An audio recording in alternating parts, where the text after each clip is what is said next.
configuração computacional, né?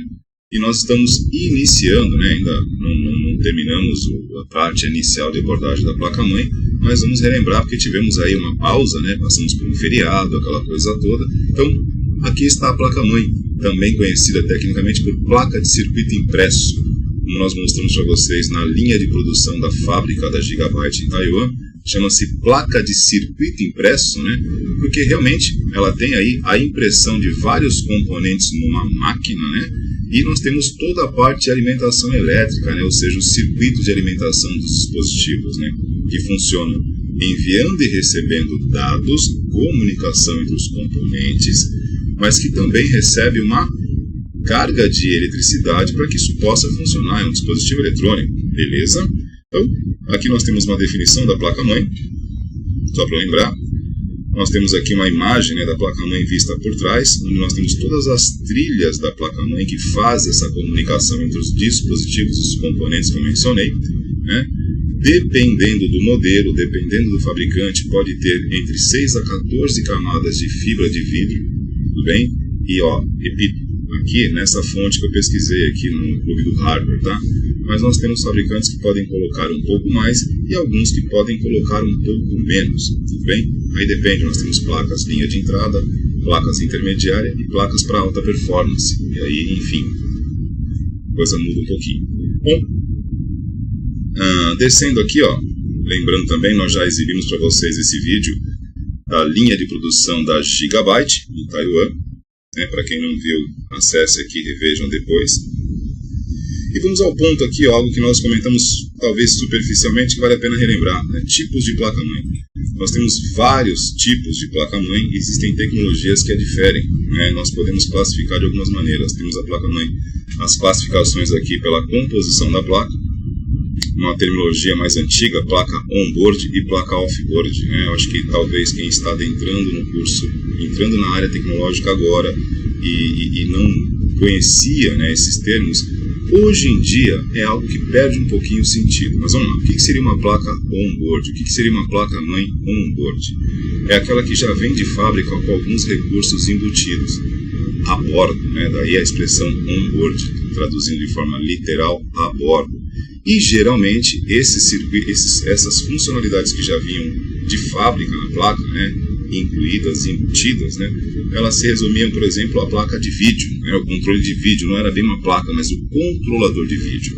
Então aqui nós temos uma imagem de uma placa on-board, tudo bem, caracterizada por esse tipo de formato, né, ela já vinha com alguns recursos agregados, e a placa off-board, que é justamente o contrário, é aquela que vinha de fábrica sem, não é que não vinha nada, né, mas assim, tudo que você precisava de funcionalidade tinha que ser adicionado depois, né, chamadas placas off-board. E aí, né, trazendo para os tempos atuais, né, esse é o tipo de classificação que hoje perde sim um pouco do sentido.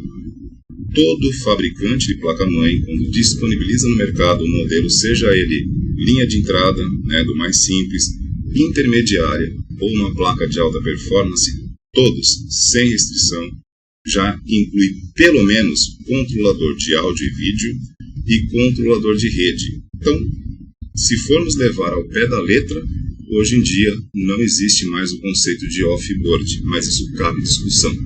Por isso que é o tipo de questão que eu evito até, por exemplo, quando eu sou convidado a participar, né, de alguma prova de concurso público que eu tenha que citar alguma pergunta, criar alguma pergunta, essa é uma pergunta que eu já não coloco mais, porque cabe recurso. Em algum momento alguém pode divergir, e aí a gente evita até tocar nesse assunto, porque hoje em dia cabe uma larga discussão a respeito. Então, placas on-board, aquelas que vêm com algumas funções já de fábrica, a bordo, agregadas e incluídas, e a off-board é aquela que vem sem nada, mas que hoje essa definição já não tem mais sentido algum. Agora, a classificação da placa-mãe em relação ao padrão do gabinete e da fonte de alimentação. O gabinete é aquela caixa, né, onde você coloca os componentes, e a fonte de alimentação, que é algo que nós ainda vamos trazer para falar com vocês, é a responsável pela alimentação de energia da placa-mãe, né? Ela transfere, ela não fornece, ela transfere, porque na verdade quem fornece energia é a companhia elétrica da região onde você reside, né? A fonte simplesmente recebe isso da nossa rede elétrica e transfere para o computador através da placa-mãe, tudo bem? Então nós temos placa-mãe usando tecnologia AT, que é uma placa-mãe descontinuada, hoje em dia não se usa mais. O padrão AT era muito utilizado nos anos 1980. Como disse, essa classificação de placa envolve não somente a placa, porque a placa-mãe vai dentro de um gabinete, correto? E a placa-mãe precisa de uma fonte de alimentação. Então esses 3 itens precisam estar na mesma padronização. E se eu uso uma placa AT, o gabinete também tem que ser AT e a fonte também tem que ser AT. Padrão que hoje vocês não vão encontrar nem para comprar, nem para vender e nem muito menos para usar. Isso foi praticamente muito usado nos anos 80, tudo bem? Padrão BTX. Eu vou falar primeiro do ATX, porque é o padrão mais convencional, depois eu volto para falar do BTX. O padrão ATX de tecnologia é uma tecnologia criada por um consórcio de empresas, uma delas é a Intel, né, que vem aí, né, desde 1995, né, praticamente líder de mercado, né, é a configuração de placa-mãe, fonte e gabinete mais utilizada. Tá?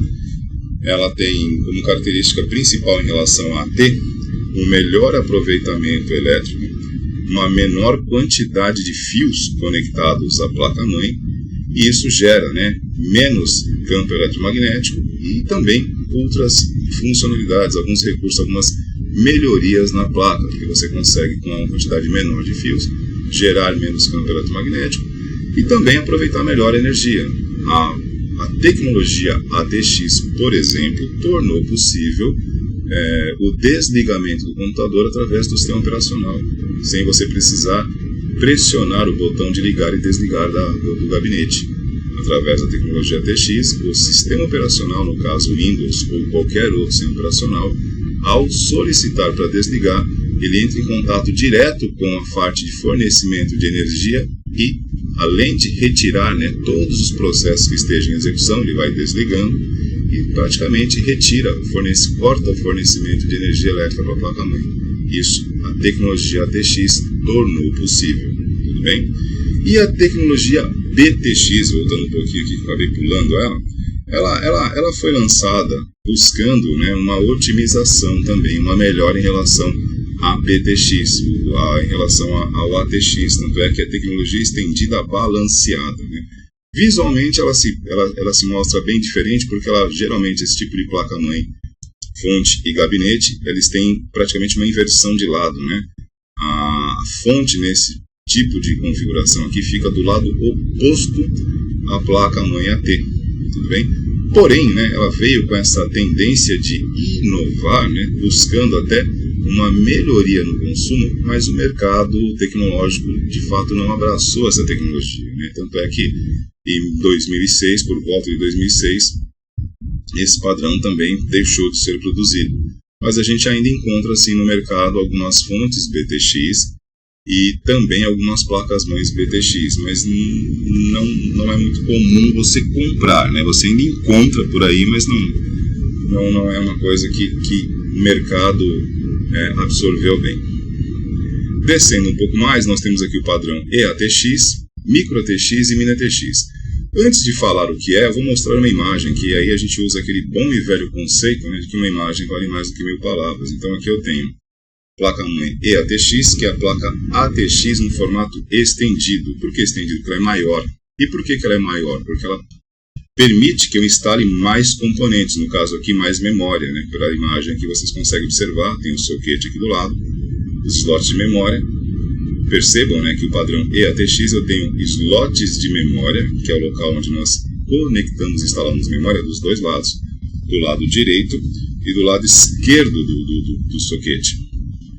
No modelo ATX, nós temos somente de um lado, então nós temos aqui praticamente a metade da capacidade de memória, provavelmente, né, porque eu precisaria verificar o manual desta placa em particular para ter certeza do qual a diferença em termos de números, né, de memória de uma para outra. Em relação aos slots, percebe-se que é metade, tudo bem?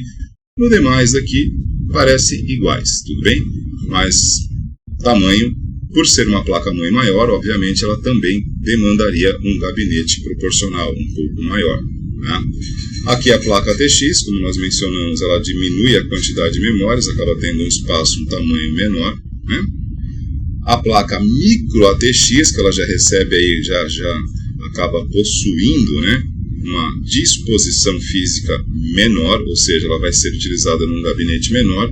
Ela mantém a mesma quantidade de slots de memória, porém percebam que nos slots de expansão aqui embaixo do soquete, ela já sofre uma redução. Aqui nós temos no formato ATX 5 slots de expansão, não de memória. Tá? Slots de expansão nós usamos para instalar placas de expansão diversa. Uma placa de rede, uma placa de vídeo, uma placa de áudio. São recursos que você estende funcionalidade no seu computador. Por isso chama-se placas de expansão, para que você possa expandir.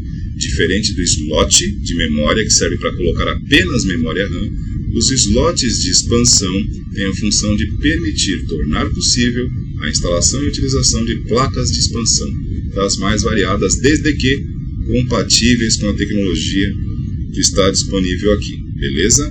Então aqui, ó, na micro ATX nós temos apenas 2 slots de expansão. 2, falei, fiz assim, mas 2.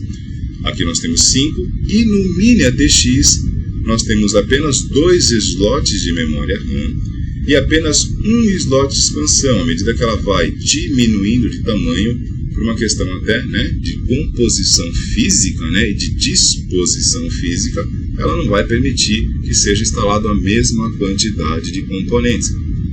E fica fácil deduzir aqui, não precisamos de ajuda nenhuma de inteligência artificial para perceber que, obviamente, por possuir menos recurso, ela vai ter um custo mais acessível. Tudo bem? E aí vai muito do uso. Se você precisar de uma placa com mais possibilidades de aumento de capacidade, você investe numa estendida. Se você precisa de uma placa que vai usar um computador num formato mais padronizado e que você não pretende expandir tanto, você pode usar uma ATX. Se você precisa redução, ocupar menos espaço e o seu recurso computacional não precisa ser tão performático assim, vamos para micro. E se for menos ainda, você precisa de uma demanda de uso tecnológico, de processamento, de memória, enfim, ainda menor, você pode investir pelo mini ATX. O custo é proporcional não ao tamanho, mas à funcionalidade. Tudo bem? E isso a gente vai pegando também com o tempo. Então, fizemos uma breve revisada aqui na parte de placa-mãe. Disponibilizo aqui na sequência, né, um vídeo, uma animação mostrando o funcionamento da placa-mãe, a comunicação entre os componentes que estão na placa e a evolução da placa-mãe. Né? Inclusive cita aqui, e serve como spoiler, né, o chipset, que neste vídeo eu estou dando uma revisada em placa-mãe, mas nos próximos vídeos vamos abordar aqui 2 pontos.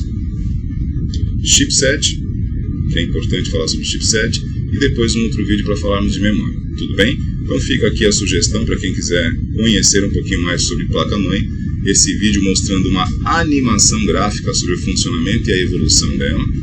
E na sequência a gente para falar sobre chipset. Vou parando o vídeo por aqui e a gente retorna